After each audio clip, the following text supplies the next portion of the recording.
नमस्कार प्रिय विद्यार्थी, इस वीडियो के अंदर हम 8.2 के फॉर्मूले करेंगे।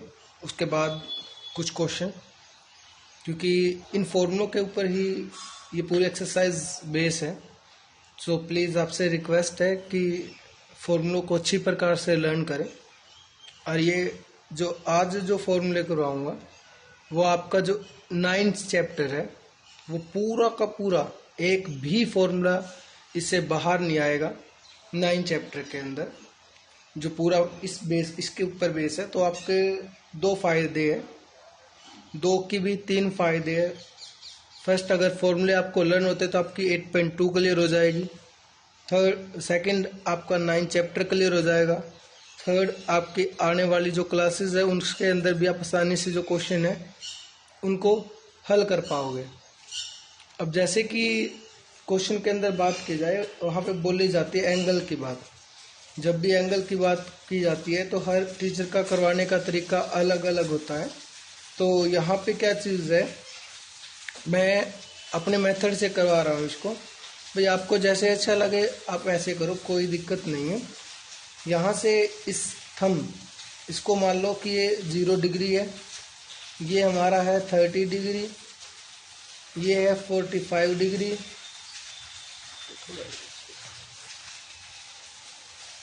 ये हो गया 45 डिग्री का हमारा, ये हो गया 60 डिग्री और ये हो गया 90 डिग्री। ये 3 ही एंगल है, सॉरी यही एंगल है जिनको हमने लर्न रखना है। ठीक है, 0 डिग्री थंब पे है, 30 degree middle finger, 45 degree, 60 degree और लास्ट 90 डिग्री। आपको साइन कोस टेंजेंट किसी की भी बात करें, आपके जो फिंगर के ऊपर जो एंगल है वो कभी चेंज नहीं होंगे। चेंज होंगे तो साइन कोस की बात करेंगे। मैं फिर बता देता हूँ, 0, 30, 45, 60 और 90। शायद स्टार्टिंग में थोड़ा सा हैवी लगे, बट इस बात की शर्त है कि सबसे इजी ये फॉर्मूला है। वैसे रूट के अंदर 4 लगा के वो भी करवा सकते हैं, लेकिन मेरे को वो थोड़ा हैवी लगता है। इसी कारण से मेरे को नहीं अच्छा लग रहा है कि मैं आपको वो फॉर्मूला करवाऊँ। तो आपको अगर बेस्ट लगता है तो आप उससे भी कर सकते हैं, लेकिन मैं उसको प्रेफरेंस नहीं करता। सो आप इसके अंदर आप इससे ही इस फॉर्मूले का यूज़ कर लें। कुछ नहीं है, 2 बार ही देखना है, 3rd बार में भी आपको लर्न हो जाएगा और बहुत अच्छे से आप कभी नहीं भूलोगे। ये 0 डिग्री है, ये 30 डिग्री है, ये 45 डिग्री, 60 और 90। ठीक है, जब भी आपसे साइन की बात करेगा तो साइन को याद रखना, साइन और उसका उल्टा। साइन थीटा और उसका उल्टा होता है कोसिकेन थीटा। दोनों के दोनों इस साइड से आएंगे, एंगल नहीं चेंज होंगे, इनका रास्ता ये है, कोस और उसका उल्टा, कोस थीटा और उसका उल्टा सिकेन थीटा। ये हमेशा कभी चेंज नहीं होगी। जो कोस और सिकेन थीटा है वो हमारे इस साइड से आएंगे, ये उसकी डायरेक्शन है। आपको याद रखना, मैं फिर बता देता हूँ यहाँ पे कि जो साइन थीटा और जो कोस थीटा है उनकी डायरेक्शन हमारी ये वाली रहेगी इधर से, और कोसिकेन और सिकेन जो है उसकी डायरेक्शन ये वाली है, यहाँ से। मैं एक बार पेज ले लेता हूँ, यहाँ से आ जाएगा। ठीक है, अब फॉर्मूले के अंदर क्या चीज़ है, फॉर्मूले के अंदर जब भी हमको किसी भी डायरेक्शन की बात करें, सपोज करो साइन की बात कर दी उसने, आपसे क्या क्या चीज़ पूछेगा। जैसे पूछेगा आपसे साइन 30, साइन 0 डिग्री कितना है, साइन 30 डिग्री का आंसर कितना है, साइन 45 डिग्री का आंसर कितना है, साइन 60 डिग्री का आंसर कितना है। ऐसे ही कोस का पूछेगा, कोस 30 डिग्री का आंसर कितना है, कोस 45 डिग्री का आंसर कितना है, कोस 0 डिग्री का आंसर कितना है, और कोस 60 डिग्री का आंसर कितना है। ऐसे करके, ऐसे ही हमसे टेंजेंट की बात करेगा, टेंजेंट 0, उसके बाद टेंजेंट 30,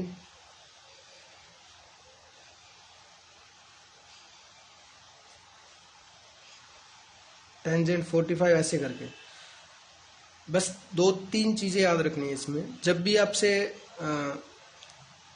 जिस भी एंगल की बात करेगा आपने ध्यान रखना है। सपोज करो उसने बोल दिया sin 30, तो आपने इतना ध्यान रखना है कि यहाँ पे जैसे sin 30 बोल दिया, आपको पता है कि साइन किस साइड से आ रहा है, ये वाली उसकी डायरेक्शन है आने की।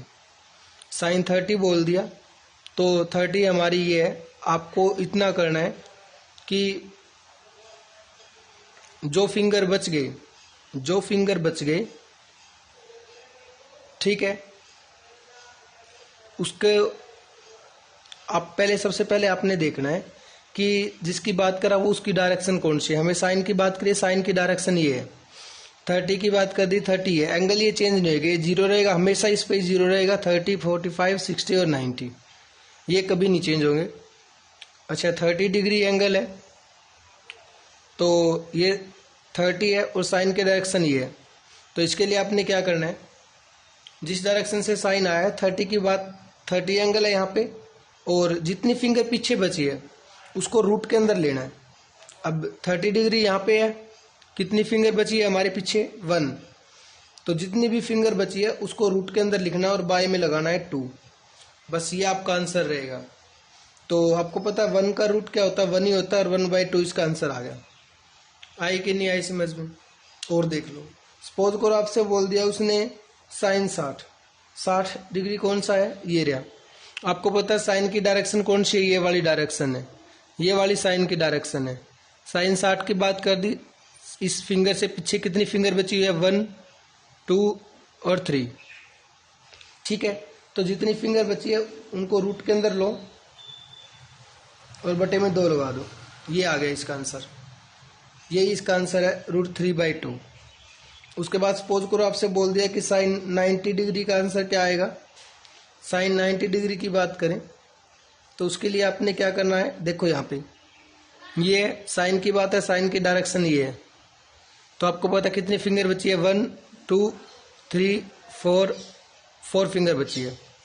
तो 4 फिंगर बची है, जितनी फिंगर बची है उसको रूट के अंदर लो और बाय में 2 लगा दो। √4 का रूट कितना होता है, 2/2, कट के कितना आ गया, 1 आ गया। तो साइन 90 की वैल्यू होती है हमेशा 1। बस यही इसका फॉर्मूला है। अब कोसिकेन की बात करें तो कोसिकेन बिल्कुल इसका उल्टा होता है।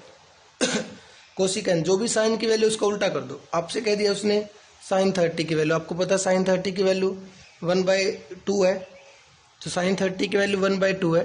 तो आप इसका उल्टा कर दो, ये किसकी हो जाएगी, कोसिकेन की हो जाएगी, 2/1। मतलब कि कोसिकेन 30 की वैल्यू कितनी आ गई हमारे पास में, अगर कोसिकेन 30 की बात करेंगे तो वो आ जाएगी हमारे पास 2/1, मतलब कि 2 आ गई, ठीक है। ऐसे ही अगर हमसे पूछे कि कोसिकेन 60 की वैल्यू क्या होगी, जो साइन 60 की वैल्यू उसका उल्टा कर दो तो इसका क्या हो जाएगा, वो हमारा 2/√3 आ गया। ये किसका आ गया, कोसिकेन 60 की वैल्यू आ गई। तो आपको साइन और कोस की याद रखनी है। आपको साइन की लर्न हुई तो आप कोस की आसानी से, कोसिकेन की आसानी से निकाल लोगे, और आपको कोस की लर्न हुई तो आप सिकेन की आसानी से निकाल लोगे, ठीक है। अब 45 की बात करें, सपोज करो हमसे बोल दिया कि कोस साइन 45 का बताओ। तो आपको पता 45 कौन सा, ये रहा, इधर है। कितनी फिंगर बची हुई है, हमें इस साइड नहीं देखना, हमें इस साइड देखना, क्योंकि साइन की डायरेक्शन ये वाली है, ठीक है। और यहाँ पे हम खड़े हैं इस टाइम 45 एंगल की बात की गई है। तो हमें पता है कि इस साइड 45 के इस साइड कितनी फिंगर बची हुई है, 2 फिंगर बची है। तो जितनी फिंगर बची है उनको रूट के अंदर ले लेंगे और बाय में 2 लगा देंगे, ठीक है। आप 45 एंगल की जगह पे ये भी ले सकते हो, कोई दिक्कत नहीं है। बट मैथ के अंदर कुछ और दिया हुआ है, उसका रीज़न बताता हूँ मैं क्या है। हमें पता है कि मैं नीचे जो 2 दिया हुआ है उसको मैं √2 × √2 लिख सकता हूँ, क्योंकि दोनों की मल्टीप्लाई करूँगा तो आना मेरा 2 ही है, और ऊपर हमारा √2 दे ही रखा है। इसको सोल्व करके कितना आ जाएगा, 1/√2 आ जाएगा। ये होता है इसका पूरा सोल्यूशन। आई बात समझ में, ये पूरा सोल्यूशन है। तो ये ऐसे मैथ के अंदर दिया है, तो आप ऐसे भी लिख सकते हो, कोई दिक्कत नहीं है। ये भी आपका आंसर राइट है, ये भी आंसर आपका राइट है। बस फर्क ये है कि इस क्वेश्चन को आपको सिंप्लीफिकेशन करना पड़ेगा, थोड़ा हल करना पड़ेगा। ये पूरा इसका सोल्यूशन है। उसके बाद अगर हम बात करें, जैसे कोस की बात कर दे, वो बोल दे कि कोस 30, तो कोस 30 की बात करें, ये कोस 30 है। आपको पता है कि हम इस डायरेक्शन में नहीं देखेंगे क्योंकि कोस हमारा इस साइड से आता है, तो ये डायरेक्शन उसके लिए। 30 की बात करिए तो यहाँ पे हमारा 30 है, इस साइड देख लो कितनी फिंगर बची है, 1 2 3, 3 फिंगर बची है। जितनी फिंगर बची है उसको बाय में रूट के अंदर लेकर बटे में 2 लगाना है हमने, तो √3/2 इसका आंसर आ गया। अब हमसे कह दे कोस 45, कोस 45 यहाँ पे और कोस 45 के इस साइड कितनी फिंगर बची है, इस साइड डायरेक्शन में। मैं इस साइड क्यों बोला, क्योंकि कोस हमारा ये डायरेक्शन होती है उसकी, हम इस साइड नहीं देखेंगे, वो साइड डायरेक्ट साइन की डायरेक्शन है। तो इस साइड 2 फिंगर बची है, तो जितनी फिंगर बची है रूट के अंदर और बाय में 2, और इसका सॉल्यूशन मैंने अभी बताया था 1/√2 आ जाएगा। उसके बाद कोस 0 की वैल्यू बोले तो कोस 0 हमारा कहाँ पे ये रहा, ठीक है। कोस 0 की बात करें तो कोस 0 की बात करिए तो कितनी फिंगर बची है उस साइड में, 4 फिंगर बची है। ये देख लो इधर 0 है, 1 2 3 4, तो 4 फिंगर है हमारी।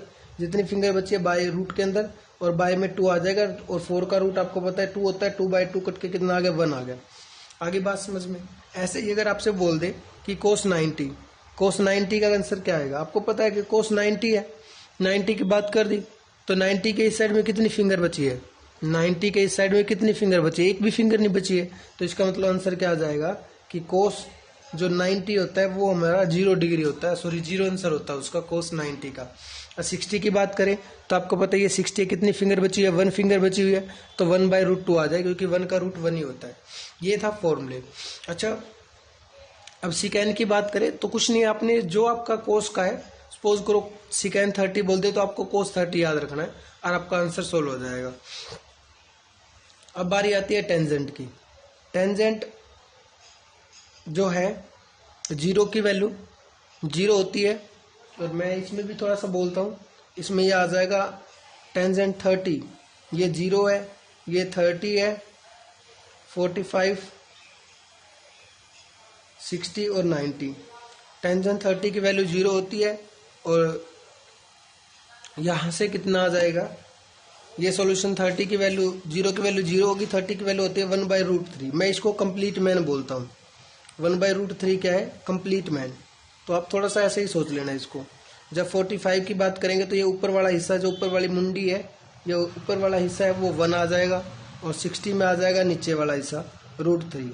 अब दोनों में से कुछ बचा ही नहीं है, ये कंप्लीट मैन था, कंप्लीट मैन का ऊपर वाला हिस्सा 45 में चला गया और नीचे वाला हिस्सा है √3 में चला गया। वैसे ये कोड वर्ड है, बस ये थोड़ी सी ट्रिक है, कोई फॉर्मूला नहीं है जो बता रहा हूँ आपको अच्छा लगे तो आप अपनाएं, नहीं फोर्स किसी चीज़ का नहीं है।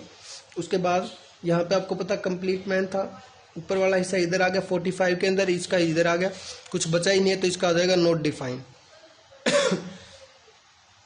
ठीक है। शुरुआत किसी भी इंसान की जन्म के साथ होती है, तो जन्म मतलब पहले वो बनता है, फिर जाके वो इंसान, वो बच्चा तैयार होता है। तो उसके बाद मैन की बात आई, और फिर मैन के बाद ये कंप्लीट हिस्सा कंप्लीट हो गया, खत्म हो गया यहाँ पे, तो नॉट डिफाइन, तो कुछ नहीं बचा, ऐसे बोल सकते हैं आप। थोड़ा सा ट्रिक है, छोटी सी ट्रिक है ये। अच्छा, अब कोट की बात करें तो यदि आपको टेंजेंट की याद है तो कोट आप आसानी से याद कर सकते हो। फर्क इस चीज़ का है कि जब आप कोट की बात करोगे तो इसको उल्टे हो जाएंगे।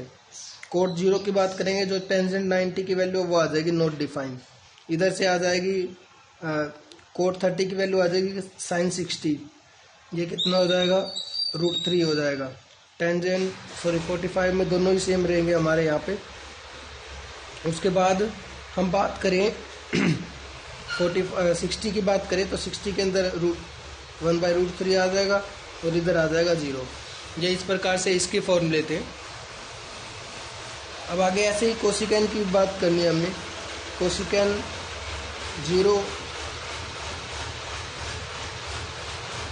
कोसिकेन 30, कोसिकेन 45, ऐसे करके। सर ये तो हो गए बस 6 ही होते हैं ना। तो साइन का कोसिकेन, साइन का याद हुआ तो कोसिकेन का उसका उल्टा होता है, कोस का याद हुआ तो ये हो गया। टेंजेंट का आप याद कर लो, टेंजेंट 0 होता है, और उसके बाद कंप्लीट मैन आ गया, और 45 आ गया इधर से सॉल्यूशन के अंदर, 45 का 1 होता है, और इधर ये नीचे वाला हिस्सा √3 हो गया, और इधर कुछ बचा नहीं है तो नॉट डिफाइन आ गया। मैं फिर बता रहा हूँ, टेंजेंट 0 की वैल्यू 0 होती है, और इधर आ गया ये 1/√3 हो गया, ये हो गया हमारा 1, ये हो गया √3 और यहाँ पे नॉट डिफाइंड। ठीक है, एक बार अच्छी प्रकार से साइन का भी याद कर लो। साइन 0 की वैल्यू 0 होती है, साइन 30 की वैल्यू होती है 1/2, साइन 45 की वैल्यू होती है 1/√2, साइन 60 की वैल्यू होती है √3/2 और ये होती है, फिर इधर आ जाते हैं हमारा 1। तो ये है 0 की वैल्यू, ये 30 की वैल्यू, ये 45 की वैल्यू,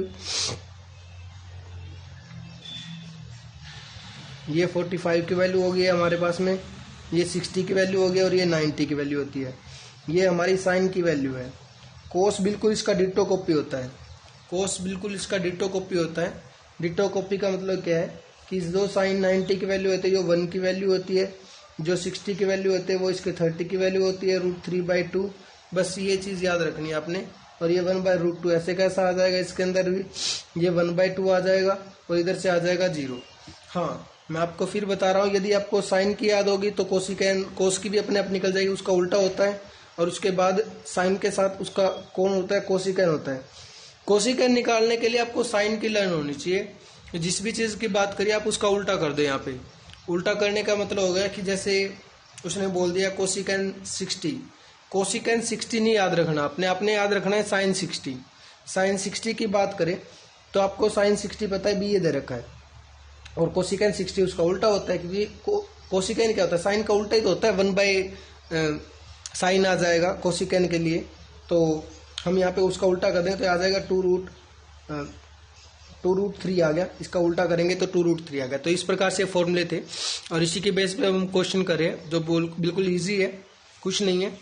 फॉर्मूले आपको लर्न हुए तो क्वेश्चन आपके ईजिली सोल्व हो जाएंगे, जो मैं बता चुका हूँ आपको। अब हमारा क्वेश्चन ये है फर्स्ट क्वेश्चन। यहाँ पे आपको एंगल वगैरह पता होने जरूरी है, तभी हम इसके सॉल्यूशन कर सकते हैं। तो यहाँ पे क्या चीज दे रखी है, साइन 60 मल्टीप्लाई कोस, इधर इसको थोड़ा सा ठीक कर देता हूँ। तो sine 60 multiply cos 30 plus sine 30 multiply cos 60। इसके अंदर सॉल्यूशन देखें तो आपको मैंने बताया कि कोस 30 साइन 60 की वैल्यू क्या होती है, √3/2 होती है। फिंगर को आप ध्यान रख लो कि 60 हमारा कौन सी फिंगर पे होता है, इस फिंगर पे होता है। इसके इस साइड कितनी फिंगर बची हुई है, 3 फिंगर बची है। इस पे हमारा 60 होता है तो इस साइड हमारी 3 फिंगर बची है, तो √3/2 आ गया। जितनी फिंगर बचती है उसको रूट के अंदर लेना है। और उसके बाद कोस 30 याद रखना। तो कोस 30 हमारा कौन सा है, 30 हमारा ये है। और इसके इस साइड कितनी फिंगर बची, ये बची, क्योंकि हमें पता है कि जो कोस है वो ये वाली डायरेक्शन होती है उसकी, ये वाली। ठीक है, तो 3 फिंगर बची, इसका भी √3/2 आ गया। उसके बाद साइन 30 आपको पता है, साइन 30 कौन सा था, 30 ये होता है।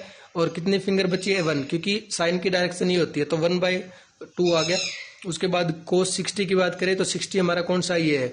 ठीक है, और कितनी फिंगर बची, इस साइड 1 बची है, क्योंकि कोस की डायरेक्शन ये होती है, तो 1/2 आ गया। सोल्यूशन करेंगे तो इसकी इससे मल्टीप्लाई करेंगे तो 3 आ गया, बाय में 2 है तो 2 2 जा 4 हो गया। यहाँ से 2 2 जा 4 और 1 की 1 से मल्टीप्लाई कर 1 आ गया। सोल्यूशन करेंगे तो कितना आ गया, 3 + 1/4, 4/4 कैंसिल होकर हमारा 1 आ गया। ऐसे ही अगला क्वेश्चन, अगले क्वेश्चन के अंदर दे रखा है 2 tan² 45 cos² 30 और sin² 60। ऐसे क्वेश्चन दे रखा है। तो मैंने क्या किया, यहाँ पे 2 ऐसे कैसा है, 10 का स्क्वायर है, मैंने होल का स्क्वायर कर दिया। तो यहाँ पे भी होल का स्क्वायर और यहाँ पे भी होल का स्क्वायर। 10 45 की वैल्यू मैंने आपको बताई थी। 10 30 की वैल्यू कंप्लीट मैन होती है और 45 में ऊपर वाला हिस्सा मतलब कि 1। ठीक है, तो 1 आ गया। और कोस 30 मैंने आपको बताया अभी, 30 यहाँ पे है। कितनी फिंगर बची है, इधर 3 फिंगर बची है, तो जितनी फिंगर बची है रूट के अंदर ले लो, बाय में 2। ये स्क्वायर क्यों आया है, क्योंकि कोस स्क्वायर दे रखा है। मैंने अपने पास से निकाला, इसका स्क्वायर है तो इसके ऊपर भी स्क्वायर कर दिया एंगल के ऊपर। साइन 60 का स्क्वायर है तो साइन 60 की बात करें तो 60 डिग्री कौन सा, ये रहा। और कितनी फिंगर बची है, 3 फिंगर बची है, क्योंकि साइन की डायरेक्शन ये वाली होती है, ये वाली। ठीक है, तो कितना आ गया, √3/2 आ गया हमारा। और पूरे का होल स्क्वायर, क्योंकि साइन का भी स्क्वायर दे रखा था। तो अब सोल्व करेंगे, 1 का स्क्वायर 1 होता है, उसकी 2 से मल्टीप्लाई करेंगे तो कितना आ जाएगा, हमारे आंसर आ जाएगा 2।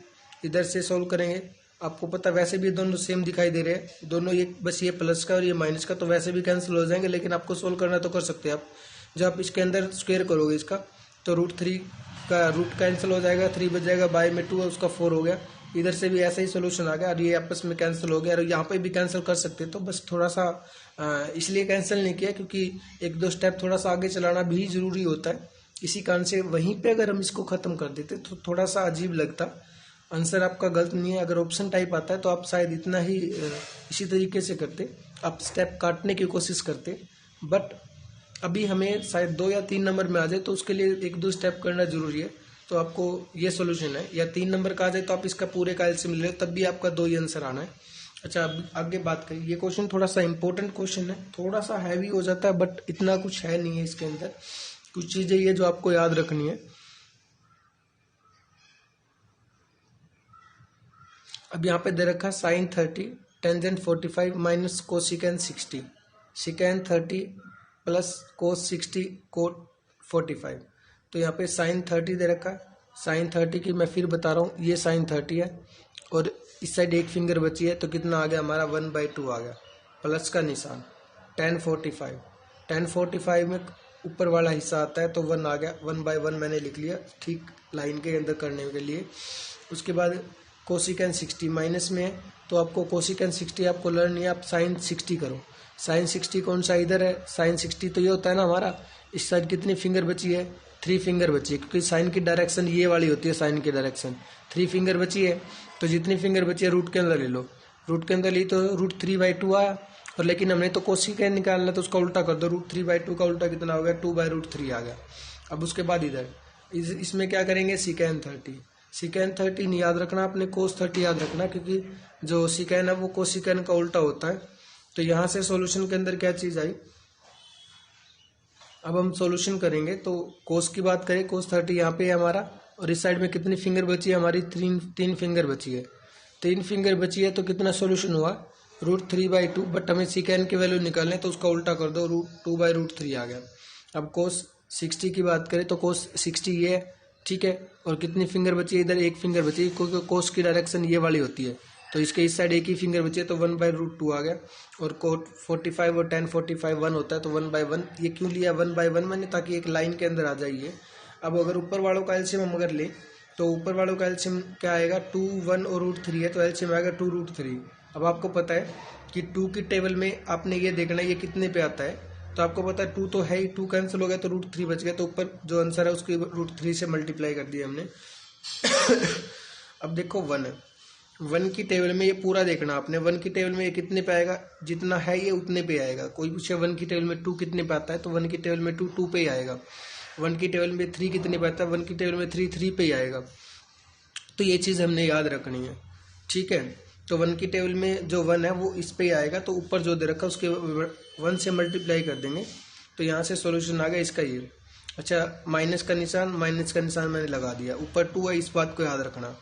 √3 की टेबल में ये पूरा कितने पे आएगा, तो √3 से √3 कैंसिल हो गया, कितना बच गया यहाँ पे 2 बच गया, तो 2 की ऊपर वाले से मल्टीप्लाई कर दो, 2 2 जा 4 हो गया, ये सॉल्यूशन आ गया। ऐसे ही नीचे वाले कैल्शियम करेंगे, बस फर्क क्या है, आना सेम ही है, ले बस यहाँ पे प्लस है, ऊपर माइनस था, बस फर्क ये है। तो ये सॉल्यूशन आ गया। अब आप देख रहे हो कि इधर से ये कैंसिल हो जाएगा, इससे ये कैंसिल हो गया, ठीक है।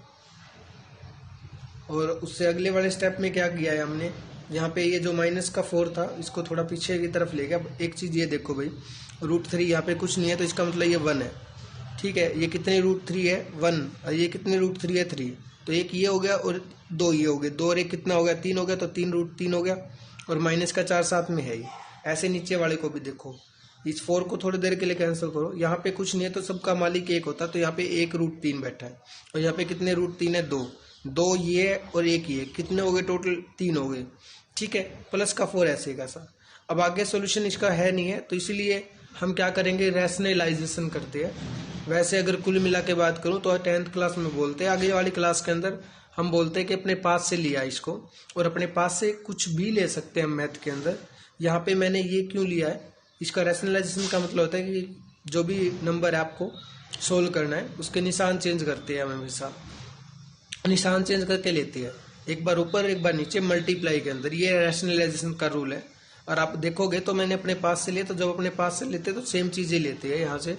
तो सेम चीज़ का मतलब क्या है कि आप मैथ के अंदर अपने पास से कुछ भी ले सकते हो, बस शर्त इस बात की है कि जब आप इनको सोल्व करो उसी टाइम तो आपका पीछे वाला स्टेप आना जरूरी है। तो आपको पता मैंने ये दोनों सेम लिए, ठीक है, इससे कैंसिल हो गया तो कुछ फर्क पड़ा, मेरा वो सेम का सेम आ गया, लेकिन ये लेने से मेरा एक स्टेप आगे चल पड़ा और आगे से सॉल्यूशन निकल जाएगा। अब आपको पता है कि ऊपर वाली बिल्कुल सेम है, तो मैंने क्या कर लिया, उनको फॉर्मूला लगा दिया, ये पूरा हो जाएगा a माइनस बी का होल स्क्वायर, तो फॉर्मूला ए स्क्वायर प्लस बी स्क्वायर वाला जो माइनस वाला फॉर्मूला है, तो a का स्क्वायर प्लस b का स्क्वायर माइनस 2ab, a मेरा √3/√3 है और ये b मेरा 4 है। ये सॉल्यूशन आया यहाँ से। उसके बाद नीचे वाले को देखोगे तो a प्लस बी और a माइनस बी है हमारा, इसका सॉल्यूशन कितना आएगा, a प्लस बी और a माइनस बी का, तो यहाँ पे देखो इसमें √3 a square minus B square हो गया, तो ये सॉल्यूशन आ गया हमारा। इसको सोल्व करेंगे तो इसको सोल्व करने के बाद आएगा 27, 4 का आपको पता 16 होता है, 2 की इससे मल्टीप्लाई करेंगे, 4 2 जा 8, 8 की 3 से करेंगे तो कितना हो गया, 24 हो गया, 24 और √3 ऐसे कैसा है। उसके बाद इसको सोल्यूशन करेंगे तो इसका सोल्यूशन कितना आएगा, 3√3 का सोल्यूशन आता है, 3 3 9 और √3 की सोल्यूशन करेंगे तो आ जाएगा 3, तो 9 × 3 कितना आ गया 27 और 4 का कितना होता है 16। सोल्व करने के बाद देखो जो बिना रूट वाले उनको प्लस कर लिया अलग से, तो 27 + 16 कितना आ गया 43 आ गया, माइनस का 24 √3 ऐसे कैसा, और नीचे का सोल्यूशन आ गया 11। ये इस प्रकार से इस क्वेश्चन का सोल्यूशन था। आई होप कि जो मैंने इस वीडियो के अंदर समझाने की कोशिश की है वो आपको समझ आ गया होगा। इस वीडियो को थोड़ा हैवी लग रहा है अगर आपको, तो इसका रीज़न ये भी है, मैं आपको काफ़ी बार बता चुका हूँ, एक तो ये फॉर्मूले आज नए फॉर्मूले, और ये फॉर्मूले आपको करने बहुत ज़्यादा ज़रूरी है इस एक्सरसाइज के लिए, अगले चैप्टर के लिए, अगली क्लासेस के लिए। सो आई अगर ना समझ में दोबारा देखें, लेकिन फॉर्मूले ज़रूर लर्न करें। फॉर्मूले लर्न हो गए तो सम आप दोबारा भी कर सकते हो, कोई दिक्कत नहीं है। फॉर्मूले नहीं लर्न हो गए तो आप कितनी बार भी करो आपको समझ नहीं आएगा। जय हिंद, जय भारत।